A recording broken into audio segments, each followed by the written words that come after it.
Welcome to the Deep Dive, where we plunge into powerful source material to bring you the most potent insights. Basically, a shortcut to being well-informed. Sounds good. Today, we're unlocking the wisdom within until today. Daily devotions for spiritual growth and peace of mind. A really interesting source. It is, and it's not just, another book. It's structured as a daily devotional built around these two really powerful statements. Until today. And just for today. Exactly. So our mission today is to sort of crack open this structure, pull out the key nuggets, and really understand how they can shift our mindset. Our beliefs are actions, too. Yeah, absolutely. It's about giving you a clear path to personal insight. And that's really the heart of it, isn't it? This deep dive is, well, it's for anyone on that journey to truth and wholeness. Right. Maybe you're just starting out, or perhaps you paused somewhere along the way. Or have those questions you're afraid to ask. Exactly. The core message here is pretty profound. Tapping into the profound and divine wisdom buried within yourself and recognizing that real outer changes, they always start with those crucial inner shifts. Okay, let's unpack that core philosophy then. Yeah. The book's dedication itself, it sets this really inclusive tone. It does. It speaks to those on the journey to truth and wholeness. Right. Those who started the journey but found a reason to stop. Those who want to begin but don't know how. Yeah, and those with the questions they're hesitant about. It really acknowledges that universal seeking we all do. And what's really insightful is how that until today statement works. Okay. It's designed to help you pinpoint a past belief, maybe, or a habit that's holding you back. Right, the old way. Then it immediately gives you the just for today part, a new approach, a fresh way of thinking or acting. Like a daily prescription. Exactly. Yeah. And the book stresses that this daily practice, this consistency, it transforms things because, and this is key, thoughts become the experiences you live. Wow. That's not just a nice phrase. No, it's a radical call to accountability, really. If our inner story shapes our outer world. Then we need to be architects of those thoughts. Precisely. Every limiting belief isn't just an idea, it's like a blueprint for a limited life. Okay, so releasing old patterns for new ones.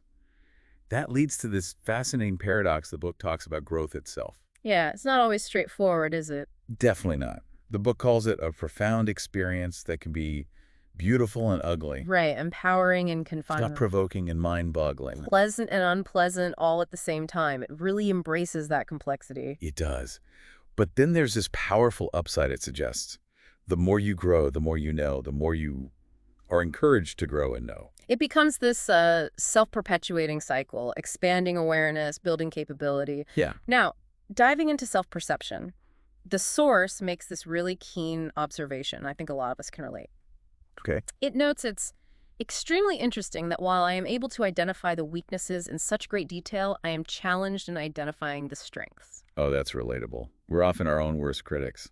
Exactly. And this leads to introducing a concept called the third realm in the landscape of self. A third realm. Okay, what's that? Well, it's not the usual places like the swamp of self-deception or the cave of not good enough that, we can get stuck in. Right.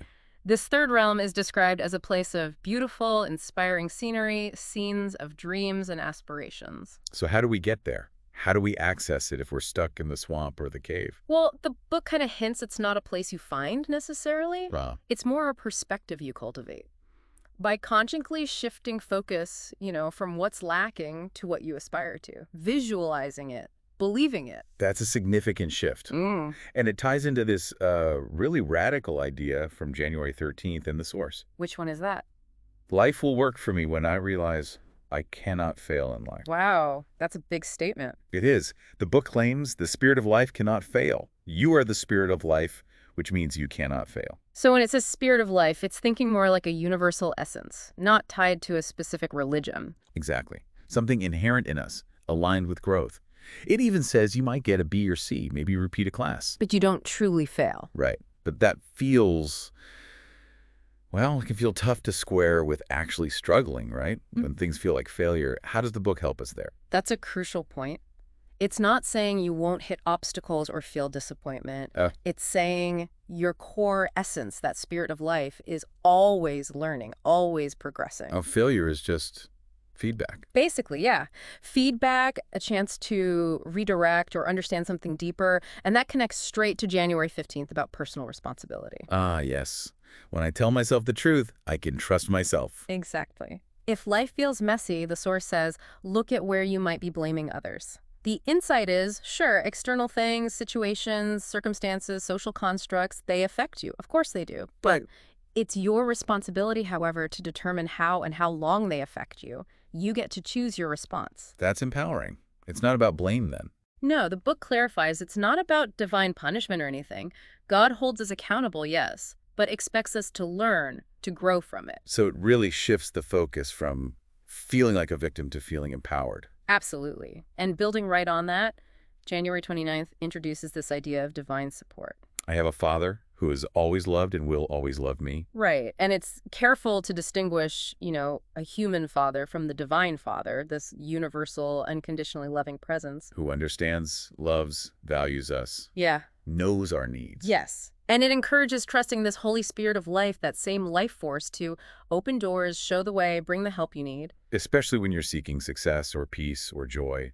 It's saying you don't have to carry it all alone. Exactly. Trust that support is available. Now, where the book really, really gets deep is on love, in the February entries. Okay, I'm ready. February 3rd says, God wants to love you, and importantly, God knows exactly who you are. That's comforting. But then it makes this really compelling assertion.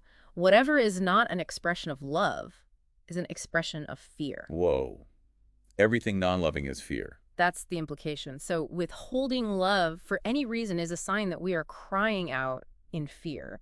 That completely reframes things like anger or selfishness. It does. It suggests they're often just masks for some deeper unaddressed fear. It shifts us from judgment to understanding. Understanding others and ourselves too. Critically, ourselves, yes. And that has huge practical implications, right?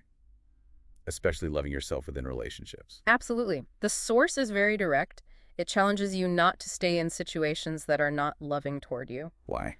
Because it says you are helping them do things that hurt you. Wow, that's blunt. It's about self-preservation, not selfishness. Exactly. And then it defines true love, having total acceptance of self and a willingness to give of self without an expectation of receiving anything in return. It starts inside. A deep inner commitment first. Yeah. Then what about when relationships end? That's always tough. February 11th offers, I think, a really freeing perspective on that.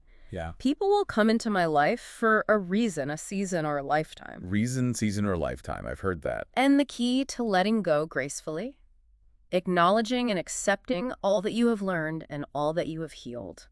So endings aren't failures, they're completion. Opportunities. Exactly.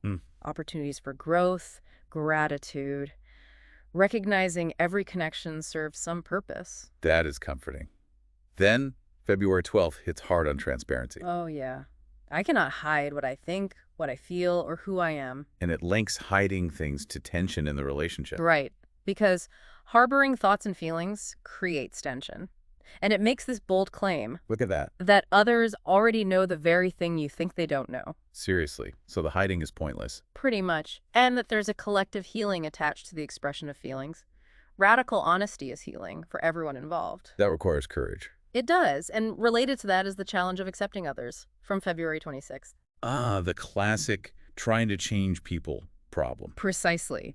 The book says, people do not change just because I want them to change. Plain and simple. So what's the advice? Suspend all judgments and learn to see things and people as they are. Which really begs the question, doesn't it? How much energy do we waste trying to change others? When that energy could be used for our own work, it brings the focus right back to us, to acceptance. What I found really striking was later, in September the 11th, it talks about the cyclical nature of relationship problems. Yes. It says, the issues that you have in one relationship are the same issues and challenges you have in all relationships. Oof, that lands. It's not about the other person necessarily. Right. It means the healing path is about finding your core issue, the thing that keeps repeating, not just reacting to the surface stuff. Recognizing your own pattern. Exactly. And building on that, the same entry, September 11th, it really hammers home clear communication, especially early on. How? It advises, define your words, identify your expectations, clarify what you are saying and what you understand. Yeah, about what is being said and what is expected from you. Proactive clarity. Yes. setting that strong foundation from the start, not just cleaning up messes later. Okay, shifting gears a bit. Let's dive into self-worth. October 9th has some incredibly beautiful insights. It really does. It starts with, your worth is a gift from God.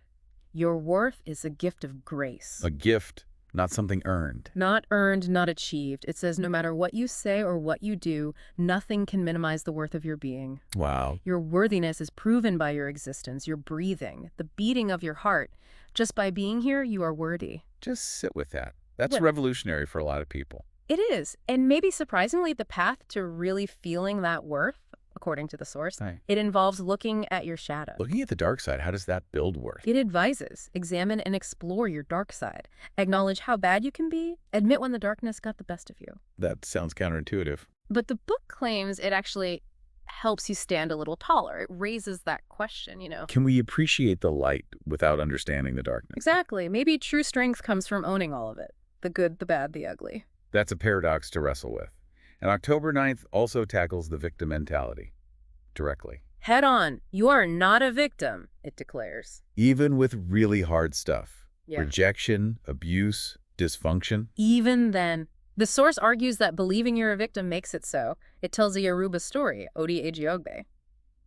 What's the gist? Essentially, it illustrates how even facing huge obstacles, the belief in victimhood can be the biggest block to your destiny.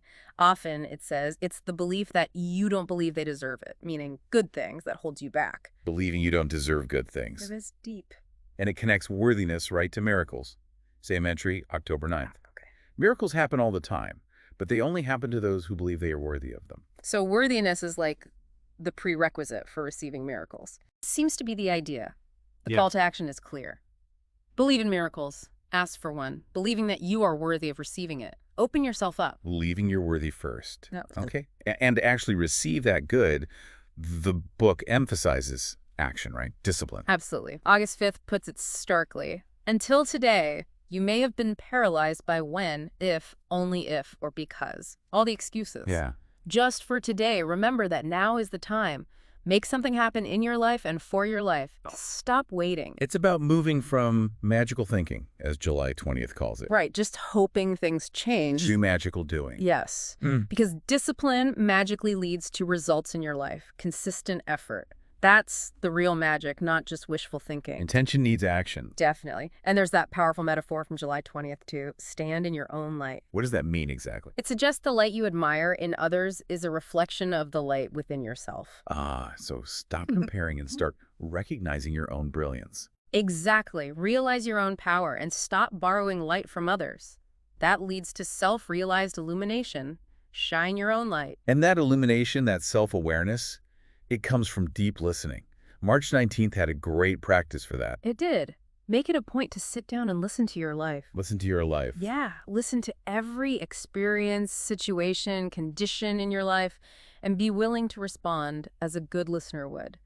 Tune into the And lessons. actively seek understanding from your own journey. That's powerful. And amidst all that listening and doing, July 23rd reminds us about pausing. Right. To be on pause is a good thing. It is, like a car needs fuel, or a plane pauses before takeoff. Everything needs to stop sometimes to keep going effectively. So pauses aren't setbacks. They're necessary for Right. guidance, integration. Exactly, opportunities. And ultimately, December 18th brings it together.